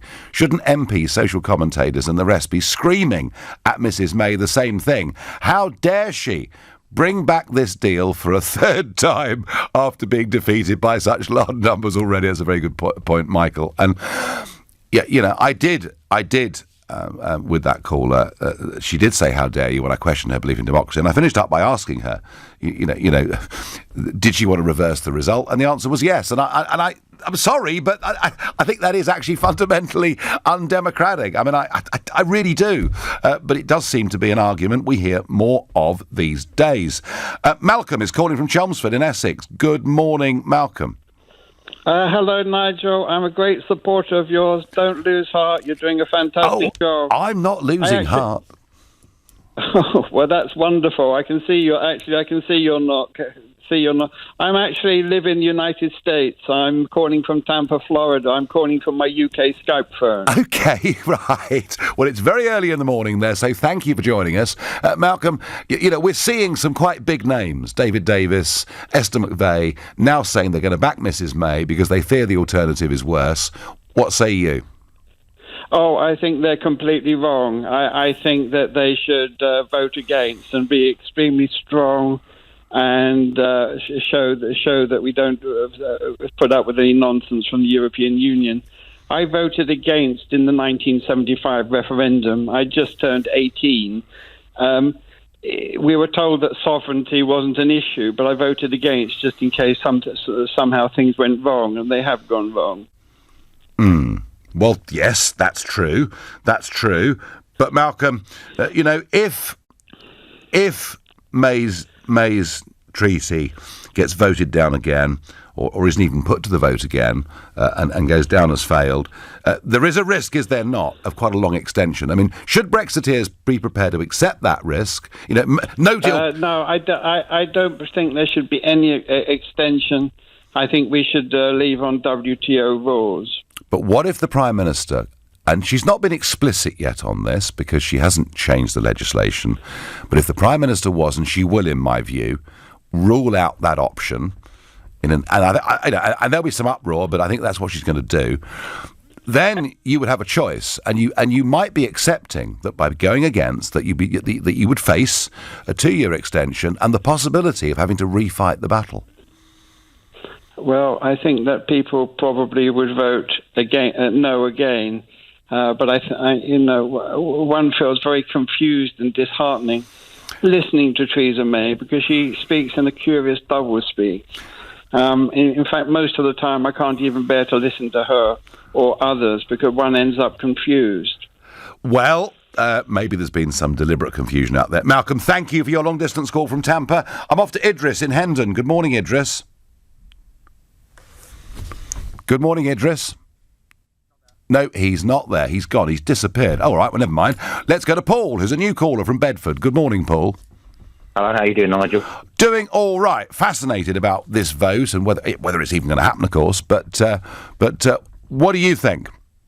Well, Nigel, I actually voted Remain in the referendum, but I also respect democracy, and I think we need to leave. And it seems to me, on an economic and trade perspective, our best interest would be to leave on the 29th of March and negotiate a new deal. Mrs May's deal is not a deal, it's a proposal, and it's not going to get through. To produce a new deal after that date.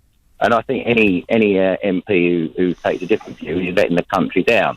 However, I know we all talk about WTO rules, but the thorny subject of the Irish border does need resolution. And we need to apply our minds to that problem rather than any other issue as the foremost of our concerns. Because if we do leave on the 29th of March without any agreement, what are we going to do with the Irish border on the 30th of March and thereafter? Well, the British government have said there would be no new checks at all on that Irish border. The British government have said that already, and of course, the trade pool that goes across that border, will become some of it will become quite a lot of it actually will become subject to tariff.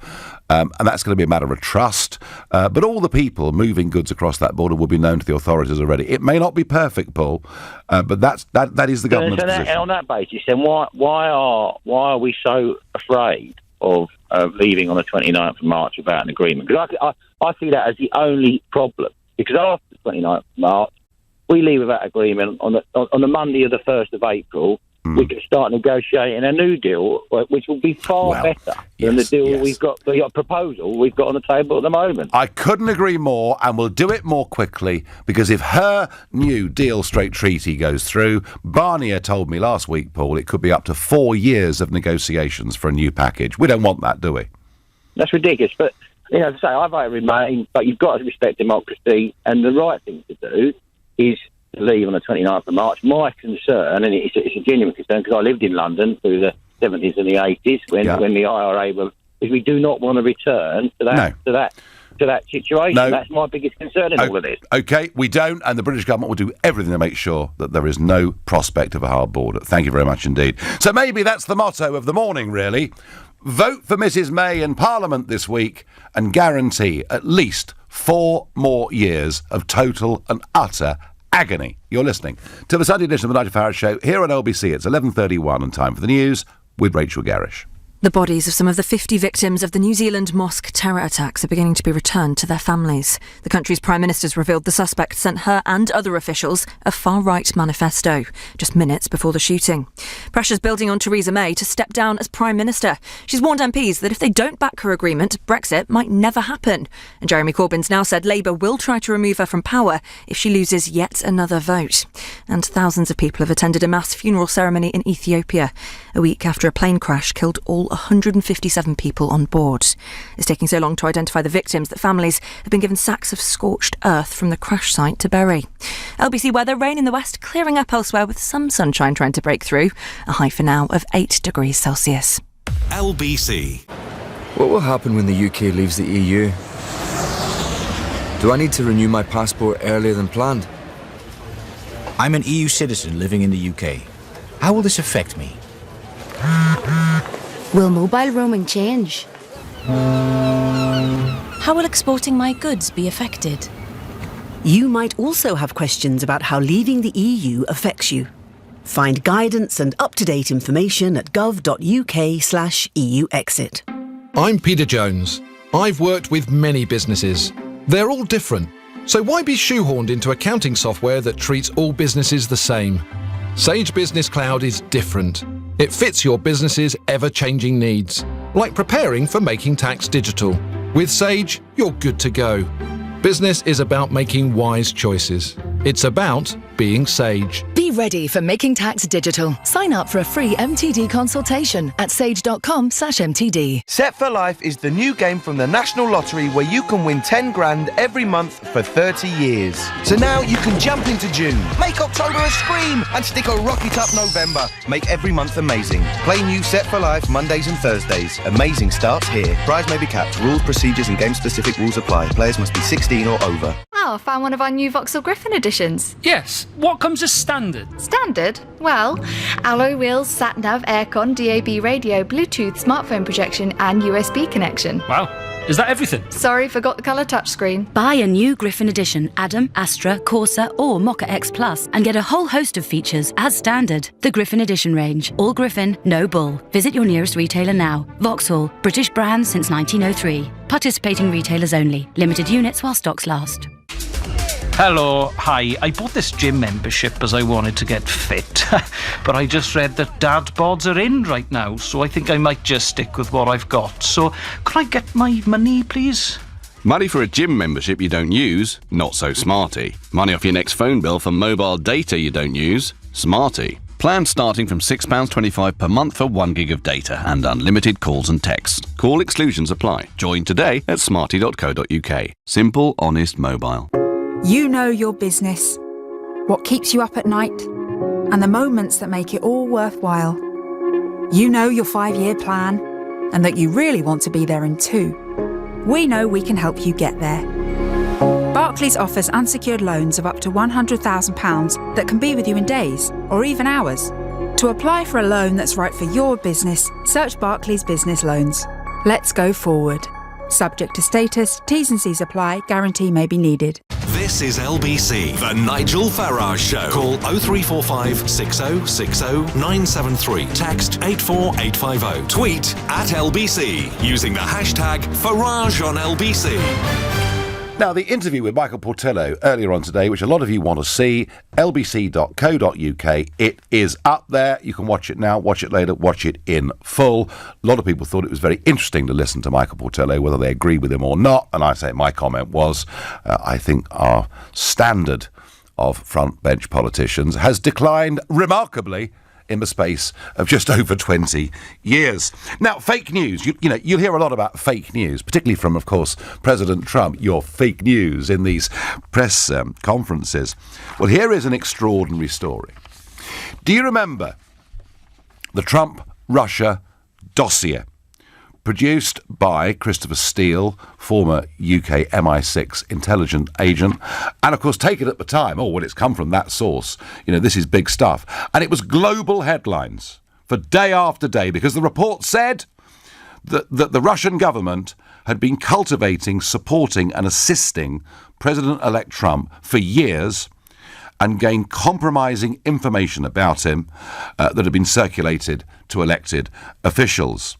There were also allegations of contact between Trump aides and Russian operatives and graphic claims of sexual acts documented by the Russians. And I'm just not on a Sunday morning going to go into the details of that, but it was very, very graphic. And for a long time, this dossier was held up as proof that Trump and the Russians and somehow the whole thing, the whole election of Trump had been this conspiracy, and that, of course, Brexit must have happened for much the same reasons. Well, I tell you what is quite extraordinary. Christopher Steele has admitted during a lawsuit deposition that he used internet searches and unverified information to support the details that he had gathered.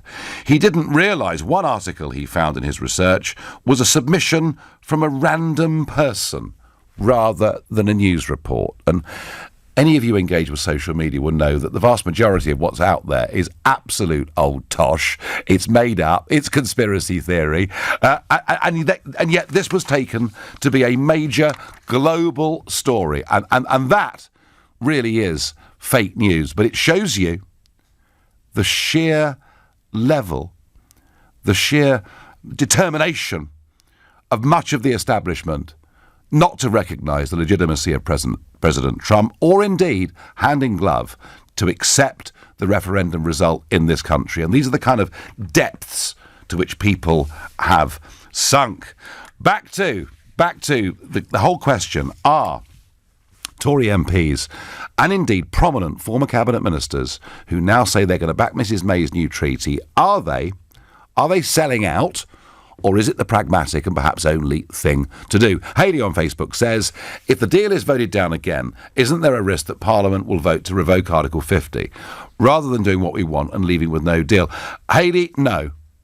No, I mean, I don't see any circumstances in the next 12 days in which Parliament would vote to revoke Article 50. I really, really don't. And in fact, I think there'd be quite a very big majority against doing that. Mark is calling from Hitchin. Good morning, Mark.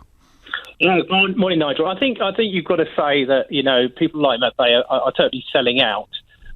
She resigned over that Brexit deal, and now she says she'll back it. I know. And this is a woman this morning was saying on the TV she'd like to be Prime Minister. Well, if she becomes Prime Minister, I'm leaving the country, because if you're prepared to vote for a bad deal and put millions of people's lives into misery, you don't deserve to be running a country. And she was a terrible secretary while she was running the DWP, the Department for Work and Pension. That's a matter of opinion. She did inherit something that was in a bit of a mess, I'd have thought, Mark. But that's by the by. That really is by the by. So would you apply the same logic to David Davis as well?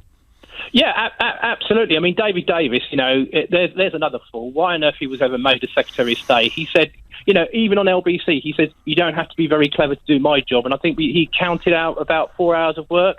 So basically, these people are prepared to destroy our country at any cost just to prove themselves right. And then they'll hide behind the chaos, because the chaos will be so enormous that we'll probably forget all their names.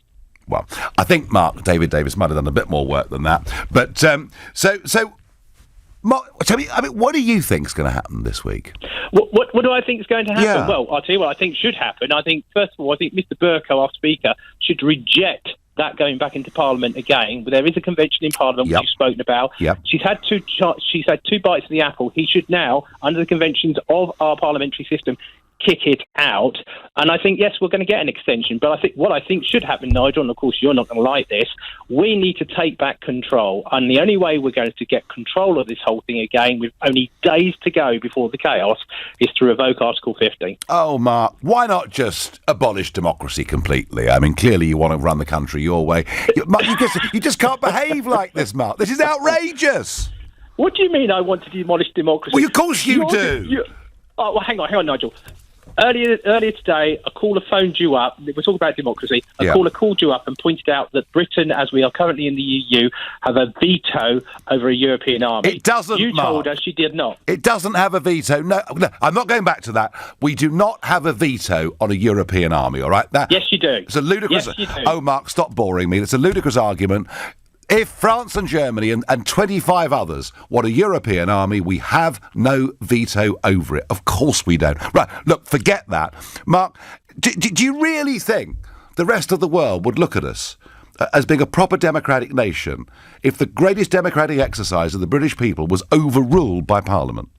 Well, hang on, Nigel. You've been trying to kid people that was an exercise in direct democracy. Even the Trade Secretary, International Trade Secretary, Liam Fox, tried to make out we suspended a representative parliamentary democracy. Did, yeah. No, we did not. We did not. We had a referendum under a representative parliamentary democracy system, which as you will probably be able to confirm to your listeners, was actually advisory, was it not? Mark, no, it wasn't. And I'll tell you why it wasn't, because the government document, with a government stamp on the front, said we will abide by the result. Well, hang on, Nigel, let me put you right there. Before the vote, every MP was sent a briefing note by the House of Commons Library which explained that the referendum was advisory.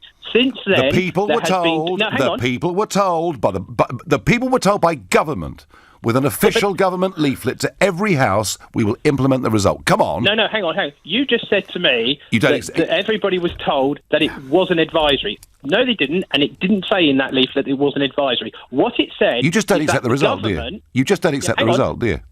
Now, hang on. The government is not Parliament, and Parliament is sovereign, as you like to keep pointing out to everybody. So not only were they all advised it was... advisory... No, I don't, Sorry? Mark. I've never said Parliament's sovereign. The people are sovereign. Well, yeah, but the people are represented by... In our democratic system, the representation of the people is Parliament. Or do you not understand the Constitution? Because a lot of what you said is actually contradicting most of our Constitution, as you well know, Nigel. So, Mark, do you want to overturn the referendum result? What I want to do, I want the sensible thing to happen, which is we need to take back control. Do you want to overturn the referendum result? Yes or no will do me.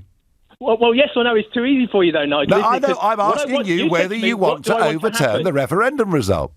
I can't overturn it, as you well know, Nigel. Would you like it to be overturned? I only have one vote. Would you like it to be overturned? What I'd like to happen is we revoke Article 50... Thank you. That'll do me, Mark. That'll do me. That's fine. Thank you. We'll move on. Craig's the new caller from Nuneaton. Good morning, Craig. Good morning. How are we doing? We're doing our best. Craig, I honestly think if those Tory MPs get into line with Mrs May's deal/treaty, we've been making one of the biggest political mistakes we've ever made and storing up huge problems for the future of our country. That is my position, Craig. And I agree with you entirely. I think that the people that voted against it, Jacob Rees-Mogg and Boris Johnson, people like that, they need to stick by the gun. Peter Bone earlier was saying that he'll vote against it, and we'll come out as a matter of law on the 29th with the law already set. If the Prime Minister, Craig, holds her nerve. Yes, absolutely. Well, hopefully she won't have a job very soon, because she's probably one of the worst Prime Ministers we've ever had. And I don't think if Mrs Thatcher had been in this position, negotiating with Barney and people like that, she would have got up and walked away a long time ago. Craig, when you say she's one of the worst Prime Ministers we've had, who's worse? I don't think Tony Blair did the country any favours. Well, he may not have done, or he may have done, but at least with Tony Blair there was leadership. He said he'd do something, and he actually did it, didn't he? Well, yeah, the trouble is at the minute, you've got people like Philip Hammond sort of pulling the strings, and, all the members of the Cabinet, they're all pulling the strings, and Mrs May's just doing what they want, really. And it was always a bad idea to have a Remainer as a Prime Minister in this situation anyway. They should have had somebody who was campaigning to leave. Couldn't agree more. Couldn't agree more. There's plenty of those. Couldn't agree more. Craig, thank you for your call. You're listening to the Sunday edition of the Nigel Farage Show here at LBC. It's 11:45. Coming up at 12 on LBC, Majid Noaz. A senior police figure has warned of rising far-right extremism in Britain. Are we sleepwalking towards far-right terrorism? Majid Noaz on LBC. If, like me, you own a micro business or run a charity with a van or minibus that's polluting the air, you might want to listen up. I've just been told about the Mayor of London's new scrappage scheme. They said I could receive £3,500 if I scrap my van, which I could then use to trade up to a new Euro 6 vehicle. Or £6,000 if I scrap my van, which includes £2,500 towards the running costs if I go electric. I said to them, if this is going to help improve the toxic air for my children, then I'm in. So, when I get home, I'm going to search scrappage scheme to see if I'm eligible. To the Mayor of London and TfL, every journey matters. Hello, Vitality Health Insurance. Oh, hi. Is it true if I join Vitality I get de facto 5-star rated cover, can speak to a GP 24/7, get rewarded for staying active with things like Starbucks coffee, get a little sausage dog to live with me, and you could beat my current premium by up to 10%? Absolutely. Except one of those. It's the dog, isn't it? Yeah. Time to review your health insurance. Just search Vitality Health. Vitality. Positively different. Minimum monthly premiums, terms and conditions apply. Would you and your business benefit from a personal approach from your accountant? At Barnes Rofe, of course, our partners have the technical skills needed to offer you first-class audit, tax and accounting advice. But most importantly, we'll work closely with you to help your business grow long-term. Perhaps it's time to see what we can do for you. Arrange your free consultation at barnesrofe.com. Barnes Rofe. Clever accountants for business. Set for Life is the new game from the National Lottery where you can win 10 grand every month for 30 years. So now you can jump into June, make October a scream, and stick a rocket up November. Make every month amazing. Play new Set for Life Mondays and Thursdays. Amazing starts here. Prize may be capped. Rules, procedures and game-specific rules apply. Players must be 16 or over. It's time. Time to join the millions of people that meet happy with Zoom video conferencing.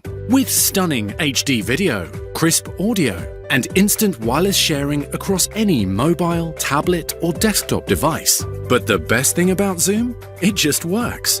So ditch the distractions, join the movement, and meet happy with Zoom video conferencing. Visit zoom.us to set up your free account today. That's zoom.us. Zoom video conferencing. Sky Sports F1 is the home of live and exclusive F1, and there's never been a better time to join. For just £10 extra a month, watch every practice, qualifying and race, live and in stunning HD. Oh, that was magic, man. Just £10 extra a month, an incredible price guaranteed for 2 years. Oh, this is amazing. Our best ever offer ends April 1st. Search Sky Sports F1. Sky Entertainment, £22 a month, required with a new 18-month contract. Set up fee up to £20. Further terms apply. You know your business, what keeps you up at night, and the moments that make it all worthwhile. You know your 5-year plan, and that you really want to be there in 2. We know we can help you get there. Barclays offers unsecured loans of up to £100,000 that can be with you in days or even hours. To apply for a loan that's right for your business, search Barclays Business Loans. Let's go forward. Subject to status, T's and C's apply, guarantee may be needed. The Nigel Farage Show on LBC. Project Fear, of course, knows no bounds. There's no area of our life that we're not told that Brexit could have a disastrous impact upon, and that, of course, includes music and the rock industry. Here was Bob Geldof talking about the impact of Brexit. The income it generates for this country, 94 billion, bringing into the country. The second reason is cultural. Well, there we are, you see. Terrible threat to this big industry. Well, Roger Daltrey was asked about this on Sky News a couple of days ago. Now, I want to warn you, it is a Sunday morning. There is a piece of bad language that is used, but it has been very clearly bleeped over, and you can make it up for yourself. Here was Roger Daltrey on that subject. Brexit looks like it's getting further and further away. Is it going to be bad for British rock music? No, I'm doing the rock business. What's it called? It's doing the rock business. And then a tour in Europe. Oh dear, as if we didn't tour in Europe before the EU. Oh, give it that. Well, that was Roger Daltrey of The Who making the point that before our membership of the European Economic Community, it was possible to travel to Europe and tour in Europe and play music. Just thought that was a little bit of a fun one for a Sunday morning. Back to the more serious stuff.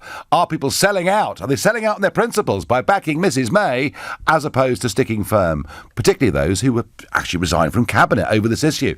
Now, Steve in London asks, can't they vote for the bad deal and then gradually turn it into a good deal?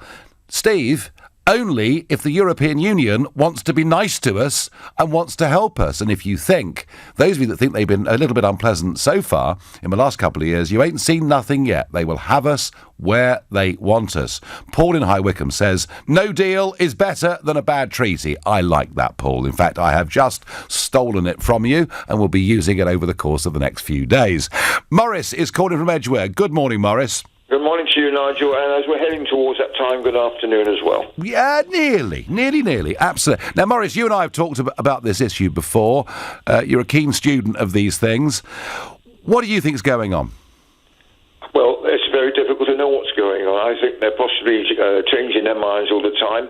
One thing was interesting to hear you say, amongst others, was when you were talking to the man who lived at the constituency, who the majority voted out. Yes. The MP there wants to stay. Yes. Well, this is happening all across the whole of Parliament. Yes, I mean, particularly in Labour seats in the north of England, of course, where we're... It doesn't matter what parties, whatever. Right. The majority of the country who voted wanted to go out. Yeah. The majority, it seems to me, in the House want to stay. Yes, I think that's pretty accurate. So how can we be having what we call representative government? Well, yeah, I agree with that. I mean, Morris, we had the sort of constitutional arguments being made earlier, but in some ways, I think you're right, Morris. I think this is probably the most unrepresentative House of Commons we've ever had. But the thing is, before the referendum, when you started pushing for leaving, did there have to be a plan, or was it just a matter of the UK government of the day just saying to the EU, right, Article 50, which is the way of getting out, that's it. We're tearing up all the agreements that we've got with you. We're out of the club. We're going to carry on our own way. Did there have to be a plan? No. And one thing, Morris, I will tell you, is not in my worst nightmares did I think we'd be on the verge of signing a new European treaty. And that's what Mrs May has done to us. She took over...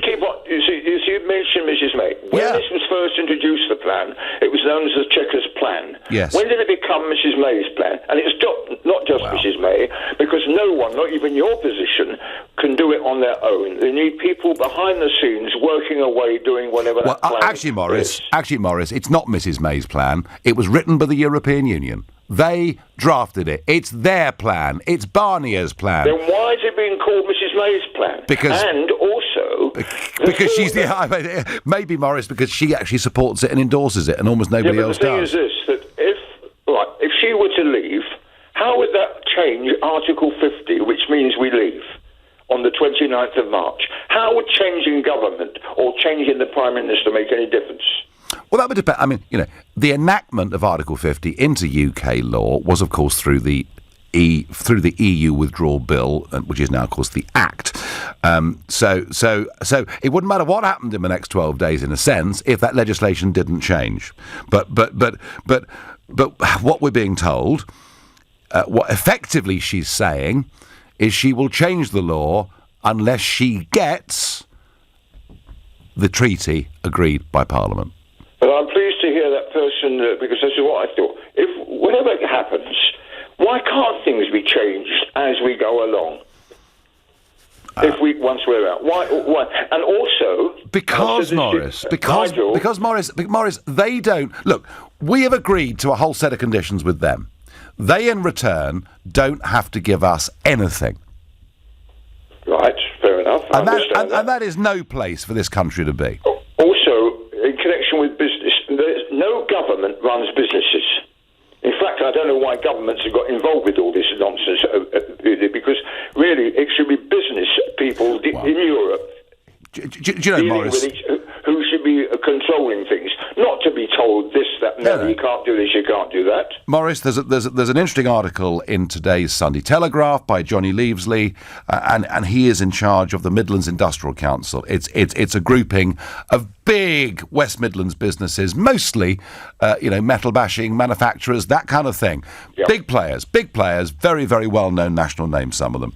And he makes the point that it's not a no-deal Brexit that concerns businesses, it's the uncertainty, it's the simply not knowing. And what Mrs May's urging MPs to vote for would give us 4 more years of uncertainty. It would, because we still wouldn't know what at the end of the 4 years we were going to get. You could argue, and those on the other side will argue, there's a cliff edge coming up in 4 years' time. We just want some certainty, Morris. Nigel, you want to sell something to me, I want to sell something to you. Do you want some third party muscling in and getting involved? No, I don't. I want to negotiate with you, Morris. Well, exactly. So why can't all the business people turn around to Barnier, Junkers, Tusk and say, push off. We're not going to be told anymore. This is all the countries, the 28 countries. We're not going to be told anymore by you what we're going to do, what we're not going to do. We're going to do business with each other. Well, think effectively, provided too many barriers aren't put in the way, that's what they will do. Morris, thank you for your passion. Thank you for your call. Oh, dear, oh dear, oh dear, I don't know.